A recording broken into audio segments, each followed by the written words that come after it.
Praise lord pastor గారు. మొదటి ప్రశ్న సిస్టర్ మధురిమ గారు హైదరాబాద్ నుండి అడుగుతున్నారు. ఇశ్రాయేలీలో రహస్య రాకడలో ఎత్తబడకపోతే శ్రమలు సహించిన తర్వాత ఎత్తబడతారా? అలా మిగిలిన ప్రజలు కూడా ఎత్తబడే అవకాశం ఉందా? ఉంది అని కొంతమంది బోధిస్తున్నారు. ఇది ఎంతవరకు నిజమని అడుగుతున్నారు పాస్టర్ గారు.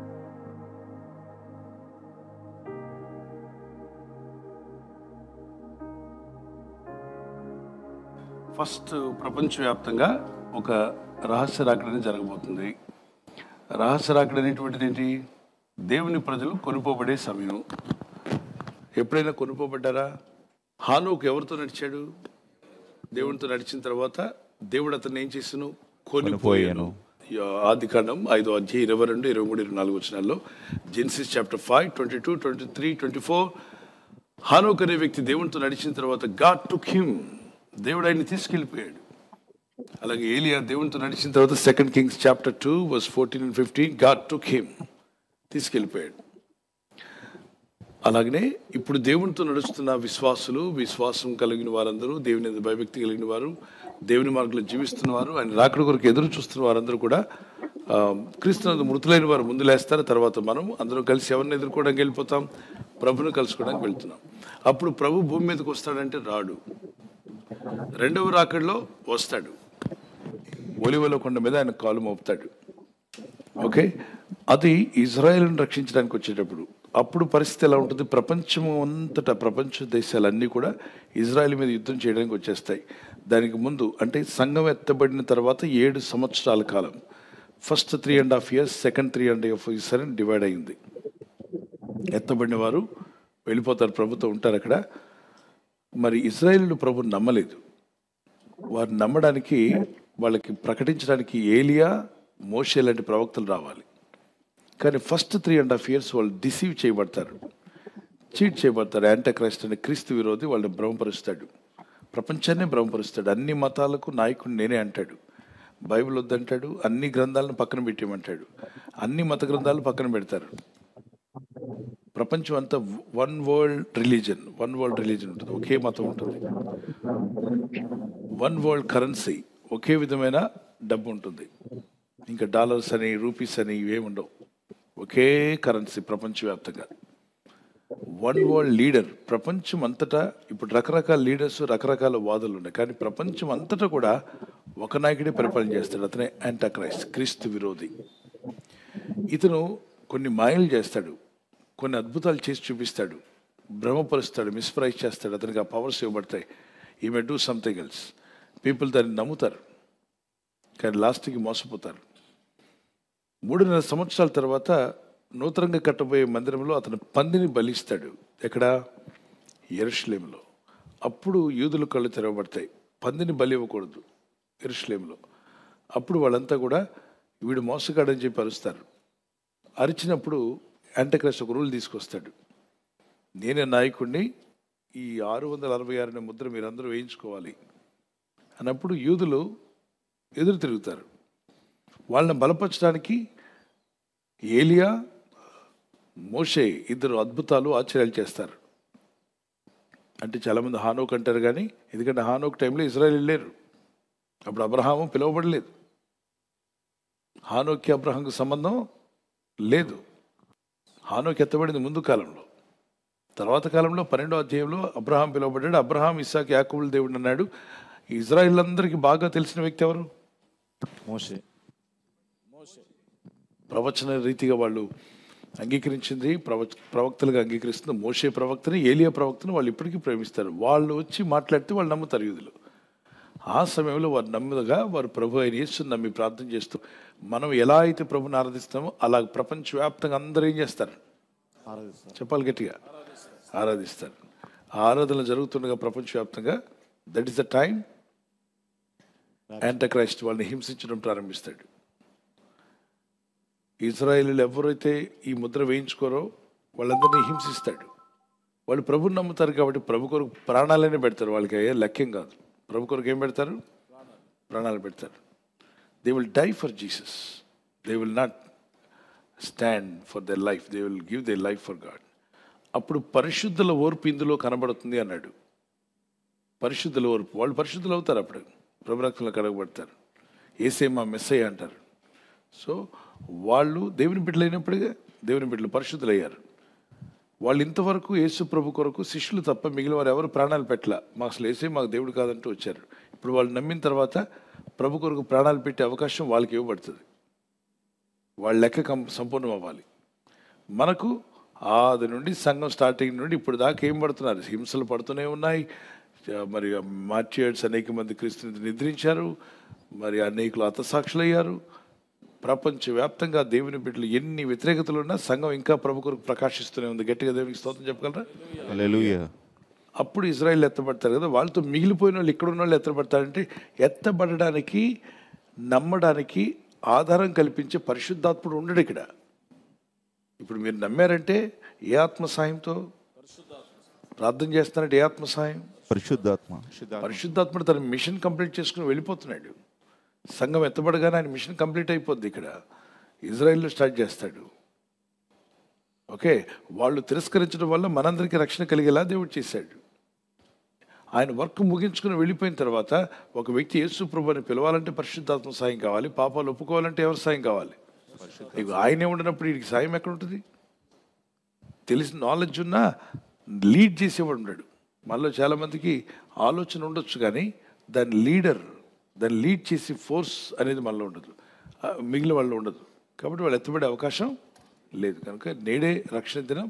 అందరూ నమ్మి బాప్తిసం పొందండి. కొంతమంది తెలివితేటలు ఏంటంటే, మా అమ్మ ఎత్తబడింది అనుకో, ఆ రోజున నేను బాగా ప్రార్థన చేస్తాను. అప్పుడు దేవుడు నన్ను ఏం చేస్తాడు? తీసుకెళ్తాడు. వాడు ముద్ర వేయడానికి వస్తే నేను తప్పించుకొని మా మంచం కింద కూర్చుంటా. అవుద్దా? అయ్యే పని కాదురా బాయ్. వాళ్ళ సిస్టమే డిఫరెంట్. ఇప్పుడు మీ ఐడెంటిటీ అంతా వాళ్ళ దగ్గరికి వెళ్ళిపోయింది.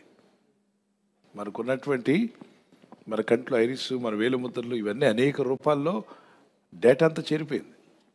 వాడు అమలుపరిచినప్పుడు ఎవ్వరిని విడిచిపెట్టడు. కానీ ప్రభు కొరకు నిలబడాలంటే పరిశుద్ధాత్మ కావాలి. ఈరోజు పరిశుద్ధాత్మను మనలో పనిచేస్తున్నప్పుడు నమ్మండి, దేవునితో నడవండి. ఇది మంచి అవకాశం, కోల్పోకండి. God bless you.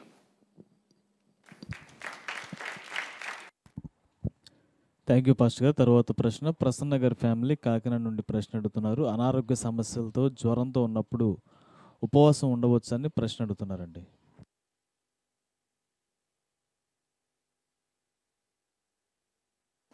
నాకు తెలిసి ఎవరికి జ్వరం వచ్చినా తినరు. తినమన్నా కూడా ఏం చేయరు. తినబుద్ధి కాదు. జ్వరం ఉన్నప్పుడు ఆటోమేటిక్గా ఏం చేస్తుంది? బాడీని ఆహారం రిజెక్ట్ చేస్తుంది. తినబుద్ధి కాదు. జ్వరం పోయేదాకా వాళ్ళకి తినాలని మనసు రాదు. ఒకవేళ నిజంగానే జ్వరం ఉంది, లేదు బలహీనంగా ఉన్నారు, ట్యాబ్లెట్ వేసుకున్నారు, ఆకలి వేస్తుంది, తినొచ్చా? తీసుకోవచ్చు ఆహారం. ఇప్పుడు మీరు ఫాస్టింగ్ ఉండాలనుకున్నారు, మధ్యలో జ్వరం వచ్చింది, వీక్ అయిపోయారు, విరోచనాలు లేదంటే లూజ్ మోషన్స్, వాంతి చేశారు, అమ్మో దేవుడు ఉపవాసం ఉండమన్నట్టుగా నేను క్యాన్సిల్ చేస్తే ఏమైనా అవుతుంది? ఏమి భయపడద్దు. నీళ్లు తాగు, జావగా చేసి ఇచ్చిన ఆహారం ఏమంటే తీసుకో, ఆ మజ్జిగ కలుపుకొని తాగు. మజ్జిగలో నిమ్మకాయ కలుపుకొని తాగుతావో కరివేపాకు వేసుకుని తాగుతావు నాకు లేదు.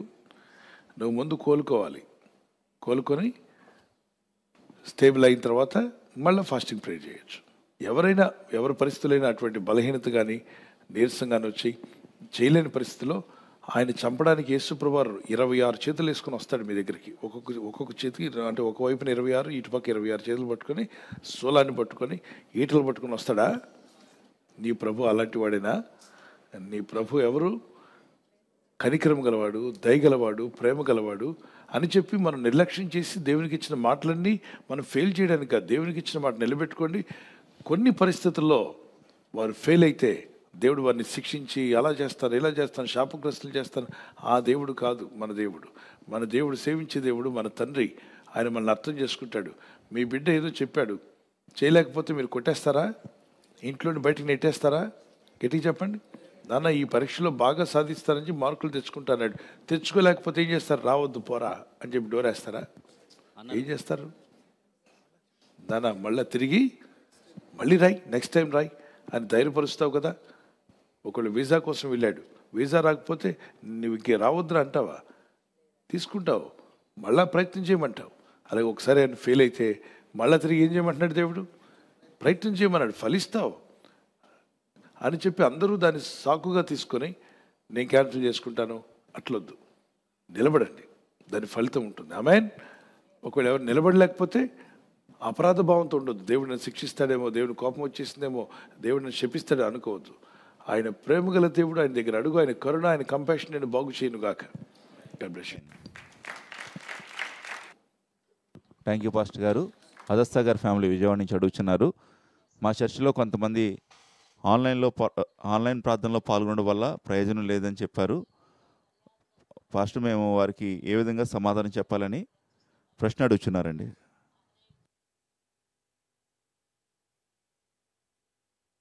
అంటే లైవ్ ప్రేయర్లో కనెక్ట్ అవుతున్నామండి, దేవునితో కనెక్ట్ అవుతున్నాం. అక్కడేమో ఆయన ఏం పూజించడానికి వెళ్ళట్లేదు. ఆ ఆత్మీయ నాయకులు మనకేం చెప్తున్నారు? దేవునితో కనెక్ట్ అయ్యే విషయాలు చెప్తున్నారు, ప్రార్థన చేయమంటున్నారు, ప్రార్థన చేయిస్తున్నారు. వాక్యంతో కనెక్ట్ అవుతున్నాం, వాక్యమైన దేవుని నేర్చుకుంటున్నాం, వాక్యాన్ని వింటున్నాం, బలపడుతున్నాం. మా ఆత్మలు అక్కడ ఉజ్జీవింపబడుతున్నాయంటే వెళ్ళకూడదు, అదేంటి వెళ్ళాలా, వ్యక్తి పూజ అదే అయితే. వీడు చెయ్యడు, చేసేవాడిని చేయనివాడు. వీడికి లైవ్ ప్రోగ్రాం లేదు, ఉంటే చేస్తున్న వాళ్ళని ఏం చేయాలి? వాళ్ళు ఏం చేశారని చూడాలి. సినిమా చూసారా? లైవ్లో ఏం చేశారు? ప్రార్థన చేశారు. సంతోషమే కదా, దేవుని బిడ్డలు ప్రార్థన చేశారు. నిజంగా తండ్రి అయితే ఏం చేస్తాడు? తండ్రి మనసు కలిగిన వాడు ఏం చేస్తాడు? మీరు ట్యూషన్ పెట్టలేకపోతే మరొక ఆయన ట్యూషన్ చెప్తుంటే వెళ్ళి మీ పిల్లలు నేర్చుకున్నారు ఎందుకు వెళ్ళారా అంటారా? ఆ టీచర్ చెప్తా అన్నాడు, డాడీ వెళ్ళొచ్చామంటే అసలు నేను చెప్పకుండా ఆ టీచర్ పేరు మీరు ఎందుకు వెళ్ళారని మీ నాన్న అంటాడా? తండ్రి హృదయం గలవారు ఏమంటారంటే, నా బిడ్డలారా మీరు బాగా చదువుకోవడమే నాకు కావాలి. అది తండ్రి హృదయం కలిగిన సేవకులు, తండ్రి హృదయం కలిగిన సువార్థికులు. అమ్మా మీరు మార్నింగ్ ప్రేయర్ చేస్తున్నారు, చాలా సంతోషం, వీ అప్రిషియేట్ యూ. ఇదిగో మన ప్రేయర్ రిక్వెస్ట్లు కూడా పెట్టి మీరేం చేయాలి? ప్రార్థన చేయండి. మన సంఘం కోసం ప్రార్థన చేయండి. లైవ్లో కనెక్ట్ అవుతున్నారా? అది మన చర్చి కాదా, వేరే సేవకుడు ఎక్కడైనా ఏదమ్మా ప్రార్థనే కదా ప్రభుకి చేస్తున్నాం. అయితే మన సంఘం కోసం కూడా ప్రేయర్ చేయండి. ఇదిగోండి పాస్టర్ గారి కోసం కూడా ప్రేయర్ చేయండి. ప్రార్థనే కదా చేస్తున్నారు, చాలా సంతోషం. ఇది ఎలా ఉంది? దీనివల్ల వారి కోసం చేస్తూ ప్రేయర్లో మీకోసం కూడా చేస్తే మేలా కీడా? చేయొద్దు, మన చర్చి కాదు, మన లైవ్ కాదు, వాళ్ళ సంఘం వేరు, మన సంఘం వేరు అంటే మీకో పరలోకం మాకో పరలోకం ఉందా? మనందరికీ గట్టి చెప్పండి, ఒకే పరలోకం. అందరూ వెళ్ళేది ఒకే పరలోకానికి. ఇక్కడే మీకు పడకుండా భేదాలు పెట్టుకుంటే పరలోకం వెళ్ళాక ప్రభా వాడొస్తేనే ఉండను, నేను వెళ్ళిపోతా అనేది ఆయన ఎగిరి తినడానికి వెళ్ళి పాతాల్లో పడతాం. అక్కడ నువ్వు వద్దనుకున్న వాడు కూడా రావచ్చు, నీకు ఇష్టం లేని సంఘం కూడా రావచ్చు. అప్పుడు ఉండవా అక్కడ? మరి అక్కడికి వెళ్ళేటప్పుడు అక్కడ అడ్జస్ట్ అవ్వాలంటే ముందు ఇక్కడ అడ్జస్ట్ అవ్వాలిగా. అక్కడ మంచి హృదయం ఉండాలంటే ఇక్కడ ఉండాలిగా హృదయం. కాబట్టి దేవుడు మనకి ఇచ్చిన అవకాశాలు వాడుకుందాం. ఈ దాసుడా ఆ దాసు, నేను పోయాను అనుకో పరలోక రాజ్యం, మరొకటి దేవుడు లేపుతాడు, లేపడా? ఒకప్పుడు దైవ సేవకుల్ని ఎంతమంది లేపాడు? భక్త్ సింగ్ గారిని లేపాడు, వాడుకోలేదా? ఆ తర్వాత వారు వెళ్ళిపోక దేవుడు అంతే వదిలేశాడు సంఘాలని, మరొకరిని లేపారు లేదా?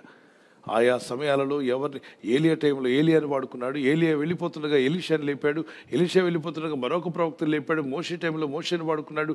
ఆ మోషే టైంలో దాతాను కోరహలు ఉన్నారు, మోషే సేవకుడా, మేము సేవకులం కదా, ఆయనతోనే మాట్లాడతాడా, మాతో మాట్లాడడానికి పోరాడారు. దాతాను కోరహలు నష్టపోయారు. మరి మోషే తర్వాత దేవుడు ఏర్పరచుకున్నాడు, యెహోషువని ఏర్పరచుకున్నాడు. పౌలు గారి తర్వాత ఎవరిని ఏర్పరచుకున్నాడు?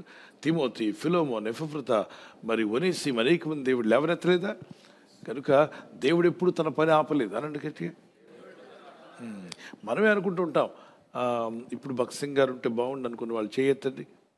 అందరూ అనుకుంటూ ఉంటాం కదా, ఇప్పుడు ఏసన్ గారు ఉంటే బాగుండు అన్న వాళ్ళు చేయొద్దండి. ఇప్పుడు ఈ రోజుల్లో మరి పిఎల్ పరంజ్యోతి గారు, పిఎం సమీల్ గారు ఉంటే బాగుండు, అసలు యెహోషువ గారు ఈ రోజుల్లో ఉంటే బాగుండు, బైబిల్లో ఉన్న మోషే గారు ఈ రోజుల్లో ఉంటే బాగుండు అని వాళ్ళు చేయొద్దండి అనుకోవట్లేదా? నిజమే కదా, వాళ్ళు ఉంటే బాగుండు కదా. ప్రభు అంటున్నాడు, వాళ్ళు ఆ టయానికి వాళ్ళే కరెక్టు, ఈ టయానికి మేము కరెక్ట్ అంటారు. అందుకే లేకపోతే మేము ఎందుకు వస్తాం? నేనేదో పైలట్ జాబ్ చేసుకుని ఎక్కడికో పోయి ఉండేవాడిని. సో దేవుడు నన్ను ఇట్లా కూర్చాడంటే ఆయనకు ఉద్దేశం ఉంది. ఏ టైంలో ఎవరిని వాడాలో వాళ్ళని వాడుకుంటున్నాడు. దేవుడు వాడుకునే వాళ్ళని చూడలేని కళ్ళు లేని కబోదుల్లా కొంతమంది ఉన్నారు. వాళ్ళ కళ్ళు తెరవబడును గాక. వాళ్ళు దేవుడు ఎవరు వాడుకుంటారో చెక్ చేయండి. అందరినీ దూషించుకుంటూ ఉంటే ఎవరు ఇక దేవుడు ఎవరిని వాడుకోవట్లేదా? దేవుడు అని పిచ్చోడా? దేవుడిని గుడ్డివాడా? దేవుడు తన పని ఆపుకొని కూర్చున్నాడా? దేవుడు తన పని ఎన్నడూ ఆపడు. ఆయన పని కొనసాగుతూనే ఉంది. కళ్ళతో మనం చూడలేక అసూయో, మత్సరమో, తెలివి తక్కువతనమో, అజ్ఞానమో, అవివేకం వల్ల మనం విమర్శించుకుంటూ ఉంటాం. గత కాలంలో ఉన్నోళ్ళే గొప్ప అనుకుంటూ కూర్చుంటూ ఉంటాం. ఆ టైంలో వారు, ఈ టైంలో కొందరిని పెట్టాడు దేవుడు. God bless you. ప్రభు మిమ్మల్ని దీవించుగాక.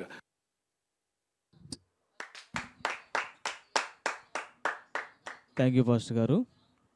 తర్వాత ప్రశ్న సిస్టర్ ఉషా గారు నెల్లూరు నుండి ప్రశ్న అడుగుతున్నారండి. 1 కొరింథీయులకు రాసిన పత్రిక 11వ అధ్యాయం 34వ వచనం ప్రకారం, మీరు కూడి వచ్చుట శిక్షావిధికి కారణము కాకుండానట్లు ఎవడైనను ఆకలిగొనని ఎడల తన ఇంటనే భోజనము చేయవలెను, శరీరమునకు సంబంధమైనదా దైవ సంబంధమైనదా అని ప్రశ్న అడుగుతున్నారు ఈ వాక్య ప్రకారం. అదేవిధంగా మరొక ప్రశ్న, కీర్తనల గ్రంథంలో ఎంతమంది రచయితలు ఉన్నారు అని ప్రశ్న అడుగుతున్నారండి.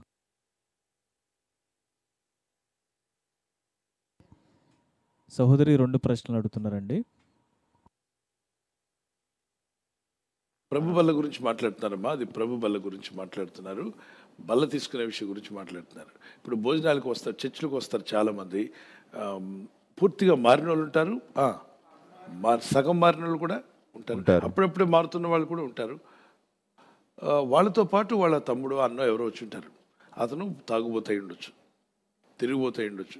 వాక్యం వినరా అంటే రమ్మంటే వచ్చాడు. అక్కడ భోజనాలు పెడుతున్నారు. ఇప్పుడు తాగుబోతులు ఎవరికి భోజనాలు పెట్టమండి, తిరిగిపోతులు భోజనాలు పెట్టవు, మీరు ఫస్ట్ టైం వచ్చారు, మీరు మారారు లేదు మాకు తెలియదు, వెళ్ళిపోండి అంటామా? మనం పెట్టినప్పుడు ఆహారం అందరికీ ఇస్తున్నామా? ఇస్తున్నాం. చెప్పండి. భక్తులకి ఇస్తున్నాం, బల్ల తీసుకున్న వాళ్ళకి ఇస్తున్నాం, బల్ల తీసుకున్న వారికి ఇస్తున్నాం, అప్పుడే కొత్తగా వచ్చిన వారికి కూడా ఇస్తున్నాం కదా. అలాగే ఆ భోజనాలు అందరికీ పెట్టచ్చు.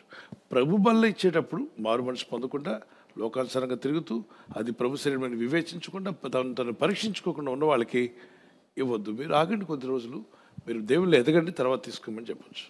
God bless you. మరొక ప్రశ్న కూడా అడుగుతున్నారండి. మరొక ప్రశ్న కూడా ఈ విధంగా అడుగుతున్నారు పాస్టర్ గారు అండి. కీర్తనల గ్రంథంలో ఎంతమంది రచయితలు ఉన్నారని ప్రశ్న అడుగుతున్నారు పాస్టర్ గారు. దావీదు ప్రధాన కీర్తనీయుడు, ప్రధానంగా మరి ఎక్కువ కీర్తనలు రాసింది ఎవరు? దావీదు గారు. గట్టిగా చెప్పండి. దావీదు గారు. టోటల్గా ఎన్ని రాశారు? 75. 75 కీర్తనలు. 150 కీర్తనల్లో 75 కీర్తనలు ఎవరు రాసినట్టు? దావీదు గారు రాశారు. 150 కీర్తనలు సగం ఎవరు రాసినట్టు? 275 ఎంత? 150. అంటే సగం కీర్తనలు ఎవరి ద్వారా రాయబడ్డాయి? దావీదు మహారాజు. తర్వాత సొలొమోన్, ఆయన కుమారుడు, దావీదు కుమారుడు. తర్వాత కోరాహు కుమారులు, ఆసాపు. ఇలా చెప్పుకుంటూ వెళ్తే అక్కడ లిస్ట్ ఉంది చూడండి. Attributed to David and book of acts మనకు కనిపిస్తుంది. ఆసాప్ రాసుకోండి 12వ కీర్తన, అలాగే 50వ కీర్తన, 73వ కీర్తన నుండి 83వ కీర్తన వరకు. ద సన్స్ ఆఫ్ కోరా 11వ కీర్తన, 42వ కీర్తన, 44, 49 అంటే కోరా గురించిన మాటలు అక్కడ కనబడతాయి. 84, 85, 87, 88. ఆ తర్వాత హిమాన్ మొదటి కీర్తన విత్ సన్స్ ఆఫ్ కోరా అంటే కోరాహు యొక్క కుమారులతో రాసినట్టుగా మనకు తెలుస్తుంది. సొలొమోన్ కీర్తన 72, 127. మోషే గారు కూడా రాశారు 90వ కీర్తన. ఈతన్ అండ్ ఇజ్రాయిల్ మరి 89వ కీర్తన. ఇలా చెప్పుకుంటూ వెళ్తే చాలా ఉన్నాయి. అది ఒకసారి స్క్రీన్ షాట్ తీసుకోండి. Okay, praise the Lord. Next క్వశ్చన్లోకి వెళ్ళండి. థ్యాంక్ యూ పాస్టర్ గారు. సంజయ్ గారు హైదరాబాద్ నుంచి అడుగుతున్నారు. అన్యుల పండుగలకు సంబంధించిన జాతరలకు వెళ్ళవచ్చా అని ప్రశ్న అడుగుతున్నారండి. అన్యులకి సంబంధించినటువంటి పండుగలు ప్రభు నమ్మింది, భర్త ఒప్పుకోట్ల, పిల్లలు ఒప్పుకోట్ల, రావాలని చెప్పి గొడవ పడుతున్నారు. తప్పనిసరిగా వెళ్ళాల్సిన పరిస్థితి వస్తే తప్పించుకోవడానికి మార్గం దేవుడు చూపించును గాక. ప్రే చేసుకోండి. రేపుడు ఈ వారం రోజుల్లో వాళ్ళు నన్ను బలవంతం చేస్తారు, రమ్మంటారంటే ఈ రోజు నుండే ప్రే చేయండి. ప్రభా ఆ రోజు నన్ను వాళ్ళు తొందర పెట్టకుండా సహాయము దయచేయండి. వాళ్ళ మనసులతో మాట్లాడు ప్రభా అన్నట్లయితే, అమ్మ రాదులే డాడీ, అమ్మ ప్రభుని నమ్ముకుంది, అమ్మని తొందర పెట్టొద్దు, మేము వరకు వస్తామని చెప్పి వాడే ఆ బాబే అక్కడ గట్టిగా మాట్లాడి వాళ్ళ నాన్న తీసుకుని nothing God because your prayer is answered. So ప్రార్థన చేసుకోండి. ఏదైనా శోధన రాబోతుందంటే ముందుగానే ఏం చేయాలి? ఎందుకంటే ఆ ఇంటి వాళ్ళందరూ ఏదో ప్రోగ్రామ్ చేయబోతున్నారు, మీకు అర్థమైపోయింది. పలానా రోజు అంటున్నారు, ముహూర్తం పెట్టుకున్నారు. ఆ రోజు నిన్ను ఇబ్బంది పెట్టకుండా నువ్వు ప్రేయర్ చేసుకుంటే ఆ రోజుల్లో ఎవరో ఒకళ్ళు పెద్ద నిలబడి తానేదో దేవుడిని నమ్ముకుంది, ప్రభుని నమ్ముకున్నా అంటుంది. మమ్మల్ని ఎందుకు తొందర పెట్టాలి? ఆమె భక్తి అవుంది, మన భక్తి మనది, మనం చేసుకుందామని చెప్పి మరొకరికి అవకాశం ఇస్తారు. కనుక pray that God will save you and protect you. 1 కొరింథీ పత్రిక 10వ అధ్యాయం 13వ వచనంలో మీరు సోదరులో ప్రవేశింపకుండా నిమిత్తం ప్రార్థన చేయమని చెప్పిన ప్రభు అక్కడ అంటాడు, మనల్ని పిలిచిన దేవుడు నమ్మదగినవాడు, మీ శక్తికి మించిన శోధన మీ మీదకి రానియడు, ఒకవేళ శోధన కలిగినా తప్పించుకునే మార్గము ఆయన చూపిస్తాడు. God bless you. ఒకవేళ అంతా రక్షించబడిన వాళ్ళం, మరి జాతరకి వెళ్ళొచ్చా? అవసరం ఉందా? గట్టి చెప్పండి. కుటుంబం అంతా ప్రభుని నమ్ముకున్నారు, మనకు జాతరలు అవసరమా? అవసరం లేదండి. తిరణాలు అవసరమా? అవసరం లేదు. కావాలంటే చెరుకు ముక్కలు ఇంట్లో తెచ్చుకొని తినండి, కొనుక్కోండి కావాలంటే. You can have it. God bless you. Thank you pastor గారు. సహోదరి రత్నకుమారి గారు కలకత్తా నుండి ప్రశ్న అడుగుతున్నారు. మరి క్రైస్తవులు పుట్టి వెంట్రుకలు తీయించవచ్చు అనేటువంటి సందేహాన్ని సహోదరి అడుగుతున్నారండి. పుట్టి వెంట్రుకలు కట్ చేయడానికి భయపడనక్కర్లేదమ్మా. కొంతమంది భయపడతారు, అది ఏం చేయాలనే ఆలోచన ఉంటుంది. మీరు ప్రార్థన చేయండి. ఒకవేళ భార్య భర్తలు ఇద్దరు ఓకే అనుకున్నట్లయితే పాస్టర్ గారి దగ్గర తీసుకెళ్ళండి, కట్ చేయమని చెప్పండి, యేసు నామములో కట్ చేస్తారు. ఒకవేళ మీ పాస్టర్ గారు నేను మంగళవారిని అనుకున్నావా, ఏమనుకున్నావు, ఎందుకు తీసుకొచ్చావని మంత్రాలు చదివాడు అనుకోండి, ఆ పాస్టర్ గారి దగ్గర మానేసి నా దగ్గర తీసుకుని కట్ చేస్తాను. అది పెద్ద కష్టమేం కాదు. వాళ్ళు భయంతో ఉంటారు. ఫస్ట్ బిడ్డ పుట్టింది దేవుడు ఇచ్చాడు, ఆ తల వెంట్రుకలు కట్ చేసేటప్పుడు ఏమైనా అవుతుందేమో చిన్న ఫియర్స్ ఉంటాయి. దేవుడు క్రీస్తు యేసునందు వారికి ఏ శిక్ష విధి లేదు. మా నాన్నగారు మమ్మల్ని ఎక్కడికి తీసుకెళ్ళలేదు. పుట్టు వెంట్రుకలు తీయాలనుకున్నారో తీయలేదనుకున్నారో కొద్ది రోజులు పెంచేశారు. చిన్నప్పుడు నాకు కూడా బాగానే పెరిగాయి జుట్టు. తర్వాత కాలంలో ఏం చేశారు? తీయించేశారు. కొంతమంది 6 నెలలకు తీస్తారు, కొంతమందికి సంవత్సరానికి తీస్తారు. That's not big deal. ప్రార్థన చేసుకోండి. తీయాలనుకుంటే తీయండి యేసు నామములో. యేసు రక్తమే జయం, నాకేం భయం అనండి. అప్పుడు ఒకవేళ చుట్టూ ఉన్న బంధువులు నువ్వెలా తీస్తావు, ఎవరిని పెద్దవాళ్ళు గారు తీయాలని సేవకుల దగ్గర తీసుకెళ్ళండి, సంఘ పెద్దల దగ్గర అడగండి, ప్రార్థన. అది ఎక్కడుంది బ్రదర్? సంఘ పెద్ద ఎక్కడుంది? పాస్టర్ గారు కౌంటర్ ఇచ్చే సేవకులు వస్తారు. ఎక్కడుందండి తల వెంట్రుకలు తీయమని స్టీవెన్ పాల్ గారికి ఎవరు చెప్పారు అంటాడు. ఇట్లాంటి పరసయులు చాలామంది ఉన్నారు. ఆ పరసయులు ఎప్పుడు కూడా యేసు ప్రభు దగ్గరికి వెళ్ళి ఎక్కడుంది ప్రభువా, శనివారం స్వస్థపరచమని ఎక్కడుందే అడిగేటువంటి శాస్త్రులు యేసు ప్రభు అని అడిగారు. శనివారం ఎలా స్వస్థపరిచావు, నీకు అసలు ఏం ధైర్యం? స్వస్థపడమే గ్రేటా, స్వస్థపరిచినందుకు ప్రభుని అడుగుతారు. ప్రభు అన్నాడు, విశ్రాంతి దినం యేసు మనిషి కుమారుడు కొరకు చేయబడింది, కానీ విశ్రాంతి దినం కొరకు మనిషి కుమారుడు లేడు అని చెప్పన్నాడు. కొందరు వాదించడానికి సిద్ధంగా ఉంటారు. దేవుని బిడ్డారా, మాట చేత కానీ క్రియ చేత కానీ తండ్రిని దేవునికి మహిమ కొరకు చేయొచ్చట. మనం మాట అయినా క్రియ అయినా ఎవరి మహిమ కోసం. ఆ బిడ్డ విషయంలో భయపడుతున్నారు. యేసు నామములో మనం చేసేసాం, ఏం తప్పుందా? ఏంటి చెప్పండి. భయపడినక్కర్లా. అలాగే సేవకులు ఉన్నారు ఎంతోమంది pastors, they will help you. Don't worry, you can do that. ఒకవేళ మీరు విదేశాల్లో ఉన్నారు, అక్కడ మీకు తెలిసిన పాస్టర్లు లేరు, వాళ్ళు చేయడానికి ఇష్టపడట్లేదు, భార్య భర్తలు ఇద్దరు యేసు నామములో ప్రార్థించండి, కత్తిరి తీసుకోండి, 2 వెంట్రుకలు పైకి లాగండి, కట్ చేయండి, అయిపోయింది. Praise the Lord. దేవుడు మీకు తోడే ఉంటాడు, ఏమవుతుంది. God bless you.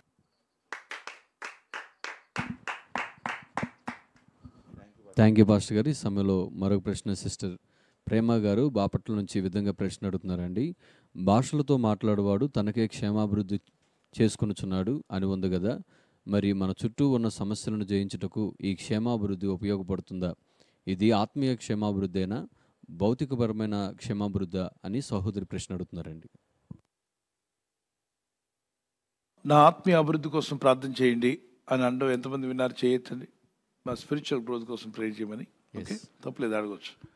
అయితే వరములలో స్వస్థపరిచే వరం ఇతరుల రోగాలు స్వస్థపరచడానికి, విశ్వాస వరము అడ్డుగా ఉన్న ఆటంకాలు తొలగించుకొని దేవుని కొరకు నిలబడడానికి, అద్భుతములు చేసే వరము నమ్మని విశ్వాసం కూడా నమ్మగలిగిన అవిశ్వాసం నమ్మేలాగా అద్భుతాలు జరగడం, బుద్ధివాక్యం జ్ఞానవాక్యం ఉన్నాయి.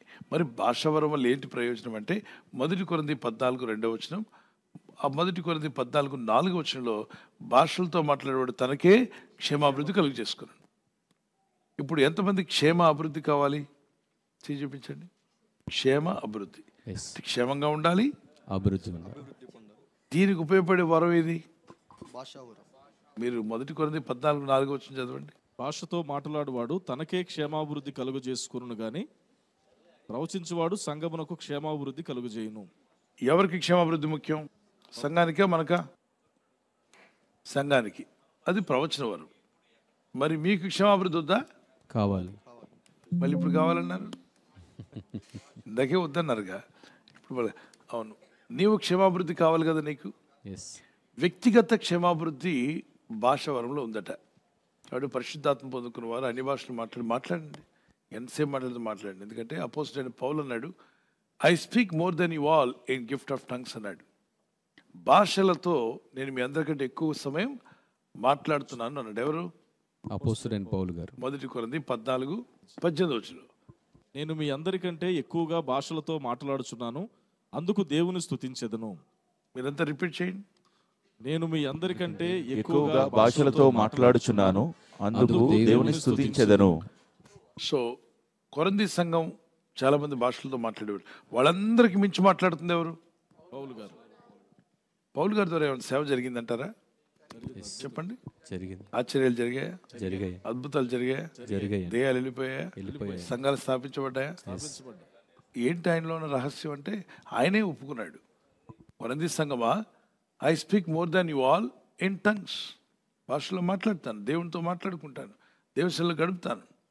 అయితే ప్రజల ముందు మాట్లాడడానికి నిలబడినప్పుడు ప్రసంగించడానికి అర్థమయ్యే భాషలో మాట్లాడాలి.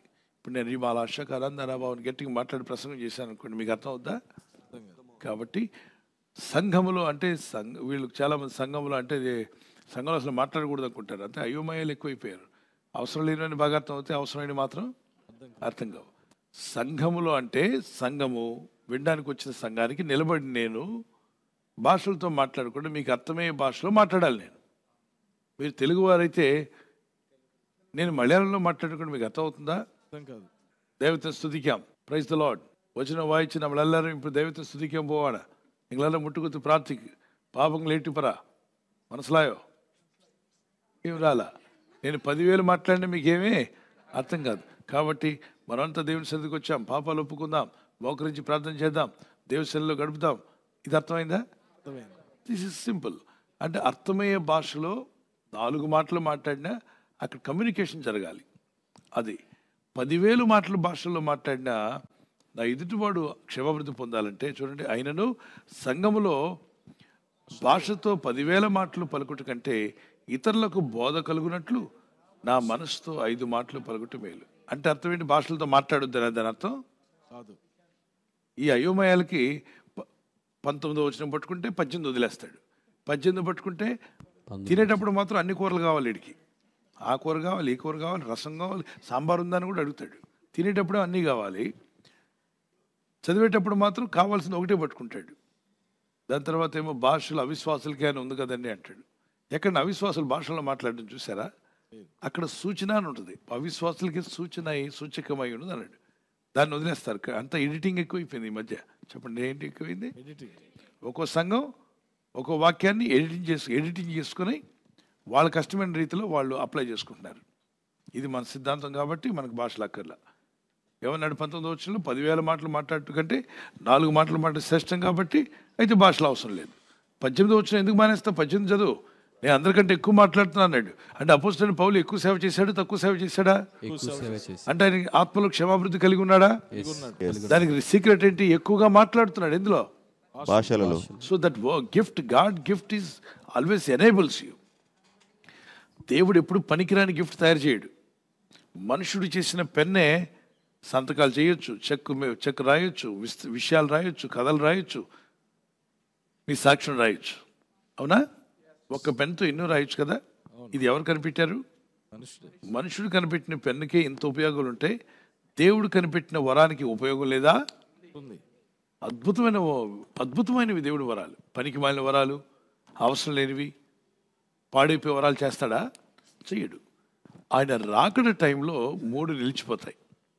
పరిపూర్ణమైనది వచ్చినప్పుడు పరిపూర్ణం కానీ నిలిచిపోతాయి. పరిపూర్ణమైనది అంటే చర్చ్ పర్ఫెక్షన్కి వచ్చేస్తుంది. పర్ఫెక్షన్కి వచ్చి ప్రభు రాకడలో ఎత్తబడతారు. ఎత్తబడిన తర్వాత 3 ఆగిపోతాయి. భాష వరం ఆగిపోతుంది, ప్రవచన వరం ఆగిపోతుంది, జ్ఞానం నిలిచిపోతుంది. భాష, ప్రవచనము, జ్ఞానం ఏమైపోతాయి? సీజ్ అవుతాయి. ఇప్పుడు నేను అడుగుతాను, చాలామంది ప్రవచనాలు ఆగిపోయి, భాషలు ఆగిపోయి ఆ వచనం ప్రకారంగా 1 కొరింథీ 13:8-9 వచనాల ప్రకారంగా అంటున్నారు. అయితే నేను అడిగి దానికి జవాబు చెప్పండి. నిజముగా ఇప్పుడు జ్ఞానం నిలిచిపోయిందా? లేదండి, పెరిగిపోయిందా? నిలిచిపోతుందా? పెరిగిపోతుంది. అంటే జ్ఞానం ఉందిగా, Yes. పనిచేస్తుందిగా, పనిచేస్తుంది. పెరిగిపోతుందిగా. అవునండి, అది ఆగితే ఎన్ని ఆగాలి? 3 మూడు ఆగిపోవాలి. ఆగాలి. ఏంటి? భాష, ప్రవచనము, జ్ఞానం. కానీ జ్ఞానం ఆగిందా? ఆగలేదు, అంటే ఆగిపోతే ప్రవచనం ఆగలేదు, ఆగలేదు. భాషలు ఆగలేదు. ఆగితే 3 ఆగిపోవాలి. ఆగిపోతాయి. 3 ఆగిపోయిన రోజు ఇక తర్వాత ఉండే శాశ్వతమైన ప్రేమ అన్నాడు. అంటే ఏంటి? కొంతమంది మనకు వరాలు అవసరం లేదు, మనకు ప్రేమ ఉంటే చాలు. మా చర్చిలో ప్రేమ ఉంటుంది. ఏంటి ప్రేమ అంటే, మేము ఈ వారం బిర్యానీ తిన్నాం, ప్రైజ్ ది లార్డ్. మేము ఈ వారం గోంగూర మటన్ తిన్నాం, అదే ప్రేమ. ఆ ప్రేమ కాదు బిడ్డ, నేను ఇక్కడ చెప్పే శాశ్వత కాలం ఉండే దేవుని ప్రేమ. ఈ 3 నిలిచిపోయాక శాశ్వత కాలము ప్రేమ ఉంటుంది అన్నాడు. దాని అర్థం ఏంటి? సంఘం ఎత్తబడ్డాక పరలోక రాజ్యంలో భాషావరం అవసరమా? అవసరం లేదు. అక్కడ ప్రవచనాలు అవసరమా? అవసరం లేదండి. అక్కడ ఏం అవసరం? జ్ఞానం అవసరమా? లేదండి. అక్కడైనా మీ జ్ఞానంతో పరలోక రాజ్యంలో బ్రిడ్జ్లు ఏమైనా కట్టాలా? ఇల్లు ఏమైనా కడతారా? లేదు. అంటే 3 అవసరం లేదు. ఎక్కడ? పరలోక రాజ్యం. ఈ సంఘం ఎత్తబడేదాకా, పరిపూర్ణత వచ్చేదాకా ఈ 3 కావాలి. పరిపూర్ణలోకి వచ్చి సంఘం ఎత్తబడ్డాక ఏం అవసరం? ప్రేమ ఒకటి ఉంటే చాలు. పరలోక రాజ్యంలో ఏముంటుంది చెప్పండి? దేవుడు ఏమైనాడు? ప్రేమై ఉన్నాడు. పొందుకున్నాను. అడగండి, భాష అడగండి, పొందండి, మాట్లాడుకోండి. ఒకవేళ లేకపోతే లేని వారిని తక్కువగా చూడొద్దు. వాళ్ళు కూడా ప్రభు బిడ్డలే, వారు కూడా యేసయ్య బిడ్డలే. God bless you. Praise the Lord. Thank you pastor గారు. ఈ సమయంలో మరొక ప్రశ్న అండి. ప్రైజ్ ది లార్డ్ పాస్టర్ గారు. బ్రదర్ రాజ్ కుమార్ గారు గుంటూరు నుండి అడుగుతున్నారు, మనం పరిశుద్ధాత్మను ఎప్పుడు ఎక్కడ పొందుకుంటాము? పరిశుద్ధాత్మ బ్యాప్టిజం అంటే ఏంటి అని ప్రశ్నలు అడుగుతున్నారు పాస్టర్ గారు. పరిశుద్ధాత్మ ఎప్పుడు ఎలా పొందుకుంటాం? పరిశుద్ధాత్మ బ్యాప్తిజం అంటే ఏంటి? యేసుక్రీస్తునందు విశ్వాసం వచ్చిన ప్రతి ఒక్కరు కూడా పరిశుద్ధాత్మకు ఆలయంగా మన దేహం మారుతుందని, మన ఆత్మ పొందుకున్నట్టుకు వాగ్దానం చేసిన దేవుడు తన వాగ్దాన ఆత్మను మనకి ఇస్తాడని రాయబడింది. చూడండి, అపోస్తుల కార్యం 2వ అధ్యాయం 37, 38, 39లో వాళ్ళంతా అయిలారా మమ్మల్ని ఏం చేయమంటారు అన్నప్పుడు అపోస్తులైన పౌలు కడమ అపోస్తులు, మీరు మారు మనసు పొంది మీ పాపక్షమాపణ నిమిత్తం బ్యాప్తిసం తీసుకోండి, అప్పుడు పరిశుద్ధాత్మ అనే వరము మీకు అనుగ్రహింపబడుతుంది అన్నాడు. చూద్దాం. పేతురు, మీరు మారు మనసు పొంది పాపక్షమాపణ నిమిత్తము ప్రతివాడు యేసుక్రీస్తు నామమున బ్యాప్తిసం పొందుడి, అప్పుడు మీరు పరిశుద్ధాత్మను వరమును పొందుదురు. ఇప్పుడు పరిశుద్ధాత్మను వరం పొందాలంటే ఏం చేయాలి? మారు మనసు. అంటే ఏం పొందాలట? మారు మనసు పొందాలి. మనసు మార్చుకోవాలి. అంటే రకరకాల ఆచారాలు, రకరకాల బ్యాక్గ్రౌండ్స్ నుండి వచ్చి ఉంటాం. ఓకే, మనలో కొన్ని ఊహలు ఉండి ఉంటాయి. మంచి చేస్తే పరలోకి వెళ్తాం, చెడు చేస్తే నరకానికి వెళ్తామని. అది కాదు. నువ్వు ఎంత మంచి చేసినా కుండ పాలల్లో చుక్క విషం వేస్తే ఏమైంది? అంత విషయం అంత విషమైంది కదా. అవునండి. అలాగనే మనిషి 90% మంచోడైనా 10% చెడు ఉంటే ఏమైపోతాడు? చెడు. మళ్ళీ పాపమే, మళ్ళీ పాతాళానికి వెళ్తున్నాడు. కాబట్టి 100% పవిత్రుడు ఎవరంటే యేసు ప్రభువారు ఒకరే. ఆమేన్.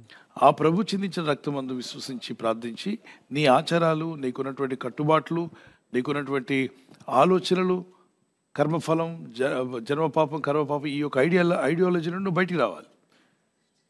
ఎందుకు బయటికి రావాలంటే నువ్వు ఎంత మంచి చేసినా పరలోక రాజ్యానికి వెళ్ళలేవు. ఎందుకంటే నీ నీతి కొవ్వొత్తి లాంటిది. దేవుని నీతి సూర్య వెలుగులాగా ప్రకాశిస్తుంది. మిట్ట మధ్యాహ్నం కొవ్వొత్తిని వెలిగించి నిలబడితే మన కొవ్వొత్తి ఎవరికీ కనిపించదు ఆ సూర్య వెలుగు ముందు. అలాగే దేవుని నీతి ముందు మన నీతి ఏ పాటిది?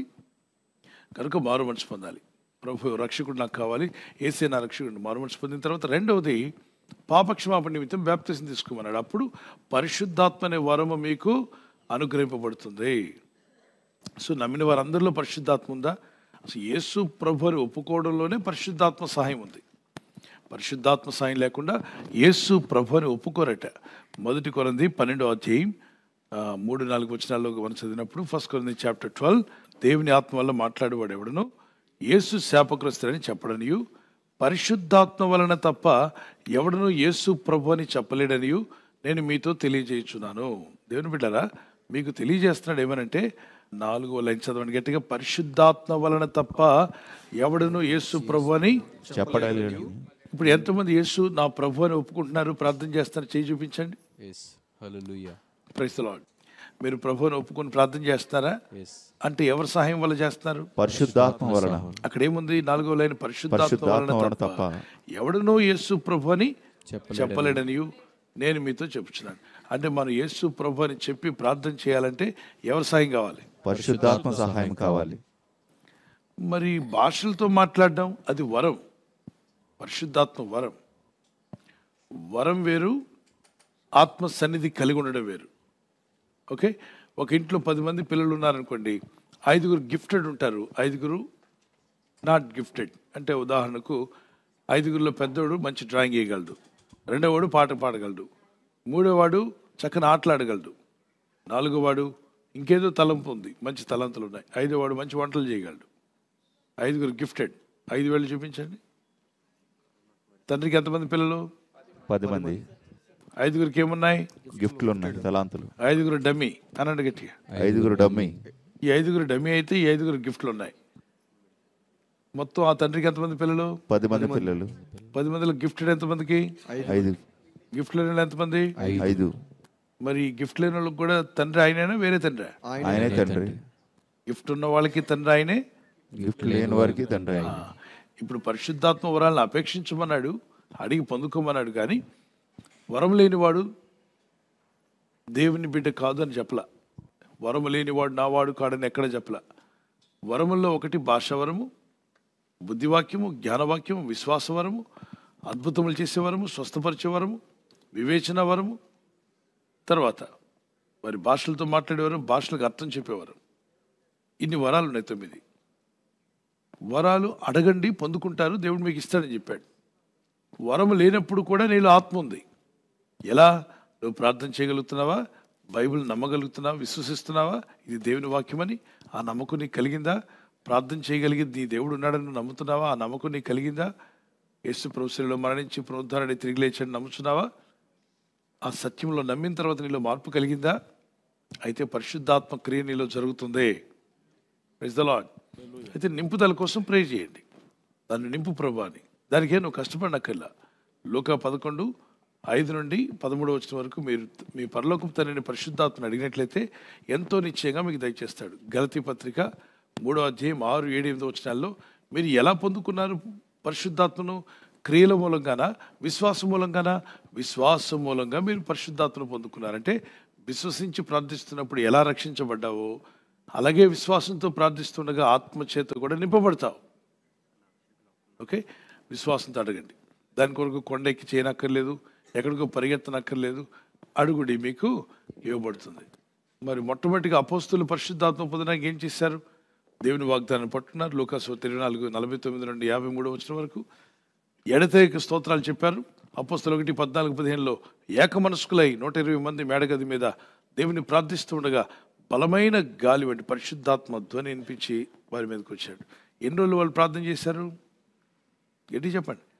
10 రోజులు. మీరు ఎన్ని రోజులు ప్రార్థన చేశారు పరిశుద్ధాత్మ కోసం? ఎప్పుడో ఒకసారి గుర్తొచ్చినప్పుడు. అలా కాకుండా పరిశుద్ధాత్మ కావాలని మనం ప్రార్థన చేసుకోవాలి. నింపు దేవా అని చెప్పి అడగండి. ఎవరిని దేవుడు నింపుతాడు? దాహం గలవానికి ఆత్మనిస్తాడు. యెషయా 44:3 దాహం గలవానికి ఏమిస్తాంట?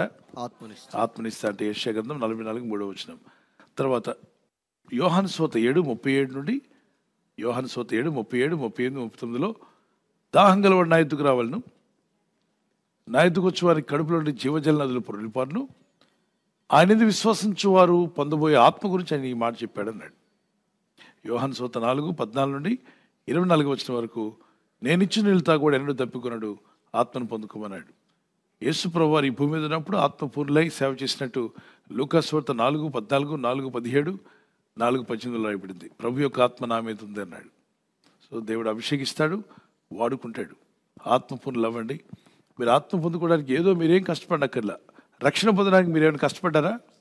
7 కొండలు ఎక్కువచ్చారా? లేదుగా. ఎవరెందుకు విశ్వాసం ఉంచారు?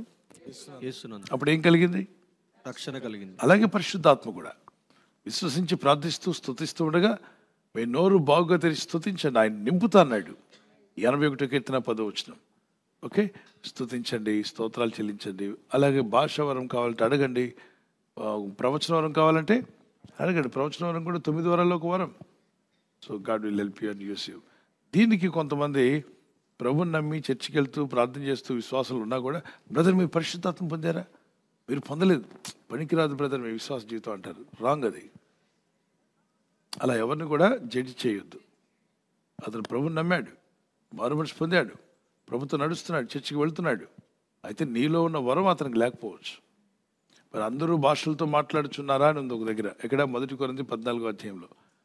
కొందరు భాషలతో మాట్లాడుతున్నారు, కొందరు ప్రవచిస్తున్నారు, కొందరు భాషా వరం కలిగి ఉన్నారు, కొందరు స్వస్థత వరం కలిగి ఉన్నారు. అన్నీ కూడా ఒక్క ఆత్మ వలనే. చెప్పండి, ఎవరి ఆత్మ వల్ల? ఆ ఒక్క ఆత్మ వలన. అందుకే 12వ అధ్యాయం 1 కొరింథీ 8, 9, 10 వచనాల్లో ఆ ఒక్క ఆత్మ వలనే బుద్ధివాక్యం, ఆ ఒక్క ఆత్మ వలనే జ్ఞానవాక్యం, ఆ ఒక్క ఆత్మ వలనే విశ్వాస వరము, స్వస్థపరచు వరము, అద్భుతములు చేయ వరము, ప్రవచన వరము, ఆ ఒక్క ఆత్మ వలనే భాషలతో మాట్లాడు వివేచన వరం, అన్నీ కూడా ఆ ఒక్క ఆత్మ. ఏది ఒకసారి చేయాలి చూపించండి. ఆ ఒక్క ఆత్మల నుండి ఇన్ని వరాలు వస్తున్నాయి. ఆయన ఎవరిలో ఉంటాడు అంటే నమ్మి విశ్వసించి ప్రార్థిస్తున్న వారిలో ఉంటాడు. మన దేహం పరిశుద్ధాత్మకు ఆలయమై ఉన్నది.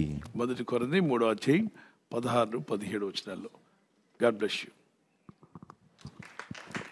థ్యాంక్ యూ పాస్టర్ గారు. అదేవిధంగా సహోదరులు మరొక ప్రశ్న కూడా అడుగుతున్నారు. పరిశుద్ధాత్మ బ్యాప్టిజం అంటే ఏంటి అని ప్రశ్న అడుగుతున్నారండి.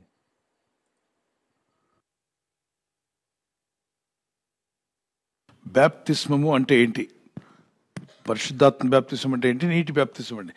బ్యాప్తిస్మము అనే మాట బ్యాప్టైజో అనే గ్రీక్ వర్డ్ నుండి వచ్చింది, మూల భాష. బ్యాప్తిజం అనే మాట తెలుగు భాష కాదు. It came from the root word called baptizo, which means immerse into water, to dip into water అంటే ముంచబడుట అనండి. ఉంచబడుట. ఇప్పుడు నీటిలో ముంచినప్పుడు, బ్యాప్తిజం ఇచ్చినప్పుడు నీటిలో ముంచి ఏం చేస్తాం? పైకి లేపుతాం. అలాగే పరిశుద్ధాత్మ బ్యాప్తిజం అంటే పరిశుద్ధాత్మతో నింపబడుట. ఓకే, నింపబడినప్పుడు ఏం జరుగుతుందండి? నింపబడినప్పుడు ఏం జరుగుతుందండి? 2 విషయాలు కూడా తెలుసుకోండి. ఫుల్లీ కంట్రోల్, ఆఫ్ కంట్రోల్ అనండి. Quarter control. క్వార్టర్ అంటే ఆ క్వార్టర్ కాదు, క్వార్టర్ కంట్రోల్. దేవుని బిడ్డలారా, పరిశుద్ధాత్మ నింపుదలకు వెళ్ళినప్పుడు పూర్తిగా ఆత్మ చేత ఏం చేయబడాలి? కంట్రోల్ చేయబడతావు. అంటే ఆత్మతో నింపబడ్డాడు ఈ వ్యక్తి. పరిశుద్ధాత్మ బ్యాప్తిజం ముంచబడి అంటే ఆత్మలో ముంచబడిన అనుభవం ఎవరికి ఉందంటే ఆయన చూపు, మాట, ఆలోచనలు, తలంపులు, ప్రవర్తన, పాటలు, ఆయన హావభావాలన్నీ కూడా ఆత్మ కంట్రోల్లో ఉంటాయి, పరిశుద్ధాత్మ కంట్రోల్లో ఉంటాయి. అప్పుడు ఆ వ్యక్తి ఏ అనుభవం కలిగి ఉన్నాడు? ఆత్మ నింపుదల, పరిశుద్ధాత్మ బ్యాప్తిజం పొందాడు. అంటే ఆత్మ చేత కంట్రోల్ చేయబడుతున్నాడు. ఓకే, సగం కంట్రోల్ చేయబడడం ఏంటి? చర్చిలో ఉన్నప్పుడు అంతా భలే ప్రార్థన చేస్తారు. ఇంటికి చర్చిలో ఉన్నప్పుడు గాబ్రియల్ గారు పెద్దన్న అనండి. గాబ్రియల్ మంచి దూత కదా. గాబ్రియల్ గారు పెద్దన్న, మరి మిఖాయిల్ గారు చిన్న తమ్ముడు, మంచి ఆత్మీయులుగా ఉంటారు. ఇంటికి వెళ్ళినట్టునే లూసిఫర్ గారు పెద్ద కొడుకు. లూసిఫర్ ఎవరు? సాతాను. అంటే ఏంటి అర్థం? చర్చిలో ప్రార్థనలు ఉన్నప్పుడు బాగా కంట్రోల్ చేయబడతారు ఆత్మచేత. మధ్యలో ఆ ఫుల్నెస్ లేకపోవడం వల్ల, వాళ్ళ విధేయత పరిశుద్ధాత్మకు లోబడకపోవడం వల్ల ఇంటికి వెళ్ళేసరికి నా లైఫ్ నేను జీవిస్తున్నాను, ప్రేయర్లో ఉన్నప్పుడే ప్రభు ఉంటాడు, అక్కడే పరిశుద్ధాత్మ, ఇప్పుడు నా లైఫ్ అని చెప్పి సుబుద్ధిని వాడతారు. నీ సుబుద్ధిని ఆధారం చేసుకునక నీ ప్రవర్తన అంతటి యందు ఆయన అధికారమునకు ఒప్పుకొనమన్నాడు. ఎవరి అధికారానికి? అలా ఒప్పుకోకపోతే మనకు ఆశ్చర్యాలు జరగవు. మీ మార్గములు సరళం అవ్వాలంటే ఆయన అధికారానికి. సో ఆత్మ బ్యాప్తిసం అంటే అది. బ్యాప్తిసం అంటే ముంచబడుట, పరిశుద్ధాత్మతో నింపబడుట, ఆత్మ చేత నడిపించబడుట. ఇప్పుడు మీరు కార్ డ్రైవ్ చేయమని నాకు ఇచ్చారనుకోండి, నేను డ్రైవ్ చేస్తుంటే నేను గేర్ వేయకుండా మీరు గేర్ వేస్తుంటే ఎలా ఉంటుంది?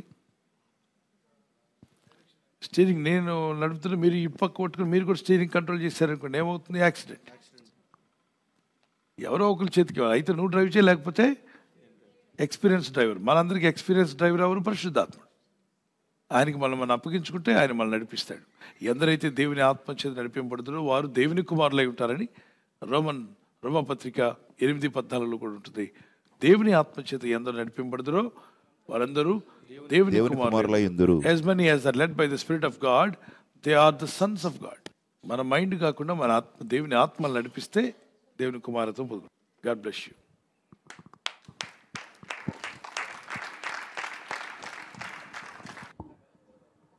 థ్యాంక్ యూ పాస్టర్ గారు. సహోదరి రిబుకా గారు హైదరాబాద్ నుంచి అడుగుతున్నారండి. పితరుల యొక్క దోషాలు అంటే ఏమిటి అని సహోదరి ప్రశ్న అడుగుతున్నారండి. పితరులు చేసిన తప్పిదాలు, వాళ్ళు చేసిన పొరపాట్లు శాపాలుగా మారి పిల్లల మీదకి వస్తే దాన్నే పితరుల దోషం అంటారు. పితరులు చేసిన తప్పిదాలు, తాతలు ముత్తాతల టైంలో చేసిన దోషాలు ఉంటాయి కదా. కొందరు ఈ మాట అంటే విన్నారు ఎప్పుడైనా? మా ఉసురు తగులుతుంది అంటారు, ఎప్పుడైనా విన్నారా? మీకు మీ Yes, పిల్లలకి Pastor గారు. వాళ్ళ ఉసురు మీకు అని ఈ మాటలు ఊరికేం రాలా, వీళ్ళు ఎక్కడో కనిపెట్టారు. మొత్తానికి కనిపెట్టి అవి ఇక్కడ తగలకపోయినా ఎక్కడే తగులుతుందిలే అని చెప్పని. సో ఇవి దోష శిక్షగా వస్తున్నాయి. వీటిని తప్పించుకోవడం ఎలా అంటే తప్పక యేసుక్రీస్తు రక్తంలో కడగబడాలి. యేసుప్రభు వారికి భూమి మీద ఎవ్వరూ పితరుడు లేడు. అయితే ఆయన వాగ్దానం చేసినట్టుగా అబ్రహాం సంతానంలో వస్తాన్నాడు, వచ్చాడు. కానీ భౌతికమైన కనెక్షన్ లేదు, ఆత్మీయమైన కనెక్షన్. ఆయన మన కొరకు పవిత్రమైన రక్తాన్ని చిందించాడు. కాబట్టి యేసు రక్తంలో కడగబడినప్పుడు నీ శాపము నీ పాపం తొలగిపోతుంది. నువ్వు ప్రార్థన చేయొచ్చు అంటే చేయొచ్చు. దానియేలు గ్రంథంలో దానియేలు ప్రార్థన చేస్తాడు, మా పితరుల పాపములు క్షమించుదేవా అని ప్రార్థించాడు. అలాగనే నెహెమ్యా గ్రంథం 9వ అధ్యాయంలో నెహెమ్యా, ఎజ్రా ప్రార్థన చేస్తాడు, మా పితరుల దోషము క్షమించండి. గత కాలంలో చేసిన దోషాలు అవి మా పిల్లల మీదకి వస్తాయి కాబట్టి క్షమించమని అడగండి. అదెలా వస్తుందండి అంటారు. తండ్రి రక్తంలో వైరస్ ఉంటే బిడ్డ రక్తానికి వస్తుందా? వస్తుందండి, చెప్పాలి, వస్తుంది కదా. అలాగే పితరులో ఉన్న దోషం పిల్లల మీద కూడా వచ్చే అవకాశం ఉంది కనుక ఒప్పుకొని విడిచిపెట్టాలి. అదెలా వస్తుందండి పిల్లల మీద కంటే? తాతకున్న ఆస్తులు మనవడికి భాగం ఉందా లేదా? ఉందండి. వీటిలో మాత్రం కొట్టేస్తారు. మరి దోషాలు మాత్రం రాకూడదు. మీ తాత ఆస్తికి ఎలా నువ్వు వారసుడువో మీ తాత పాపాలకు కూడా నువ్వు వారసుడు, మీ తాత దోషాలకు కూడా వారసత్వం వచ్చేస్తుంది. ఆ రోజు భూములు, స్థలాలు, ఇళ్ళు అవి మీ తాత సంపాదించినట్టు నీకెలా హక్కు వచ్చిందో, నువ్వు అడగకుండా నీకు ఎలా వర్తిస్తుందో, అలాగనే అతను చేసిన పాపాలు కూడా నీకు వర్తిస్తాయి. వాటి నుండి బయటపడడానికి దేవుని దగ్గర అడగాలి, క్షమాపణ పొందుకోవాలి, ప్రార్థించి విడుదల పొందాలి. అయితే కొంతమంది మా దగ్గరికి 21 వారం వస్తే పోద్ది, మా దగ్గర 41 వారం వస్తే పోద్ది, అక్కడికి వెళ్తే పోదు, ఇక్కడికి వస్తే పోద్ది. ఇదంతా మన వాళ్ళు ట్రిక్స్ అనమాట. ఏం ట్రిక్స్ అంటే 21 వారం అంటే ఎక్కడికి వెళ్ళకుండా ఎక్కడికి వస్తారు, మా చర్చికి వస్తారండి. ఇలాంటి ట్రిక్స్ వాడకండి. ప్రార్థనలో పెడుతున్నాం, ప్రార్థనలోకి రండి, పాల్గొనండి. దేవుడు మిమ్మల్ని దీవించుగాక. మీరు వాక్యంలో వర్ధిల్లాలని మేము ఆశపడుతున్నాం. అంతవరకే. మనం టాక్టిక్స్ వాడి ఆత్మలు తీసుకొస్తే ఏదో ఒక రోజు ఆత్మలన్నీ కోల్పోతాం. మీ తెలివితేటలతో రక్షించవద్దు, దేవుని ఆత్మ ద్వారా రక్షణలోకి రావాలి ప్రజలు. మనుషులు తెలివితేటలతో తీసుకురాకూడదు ఆత్మల్ని. ఇప్పుడు ఉదాహరణకి మా చర్చిలోకి రండి, మీ అందరికి అది ఇస్తాం ఇది ఇస్తామంటే ప్రలోభ పెడితే వస్తారా రారా? ఎట్టి చెప్పండి. ఎందుకోసం వచ్చారా? యేసుప్రభు కోసం వచ్చారా? ఇంక దేనికోసం వచ్చారా? మీరు లేదు ప్రలోభ పెట్టారు. మీ బర్త్డే కేక్ ఇస్తామంటే వస్తారా కొంతమంది? ప్రతి బర్త్డే మేము గుర్తుపెట్టుకుని కేక్ పంపిస్తామంటే ఇన్నాళ్ళు ఈ చర్చికి వెళ్తున్నాం, మాకు ఎప్పుడు పాస్టర్ గారు ఏం పంపించలేదు, కేక్ పంపించలేదు. ఆయన అయితే ఏం చేస్తా అన్నారు, పదండి ఆ చర్చికి అని. కేక్ కోసం వచ్చాడు. ఎందుకు వచ్చాడు చర్చికి అంటే? దేనికి? కేక్ కొరకు ఆశతో వచ్చావు అంటే అక్కడ ఆశ చూపించారు, ఆశతో వెళ్తున్నావు. That's not the way, it's not scriptural. ఆ విధంగా నువ్వు కేక్ కోసము లేకపోతే అక్కడ ఉన్నటువంటి ఏదో భౌతికమైన వాటి కొరకు వెళ్ళకూడదు. మనం ప్రభు కోసం వెళ్ళాలి, సత్యం కోసం వెళ్ళాలి, దేవుని సన్నిధిలో గడపడానికి వెళ్ళాలి, ప్రభు చిత్తం చేయడానికి వెళ్ళాలి. అర్థమైన దేవుని స్తోత్రం చెప్పండి. హల్లెలూయా. థ్యాంక్ యూ పాస్టర్ గారు.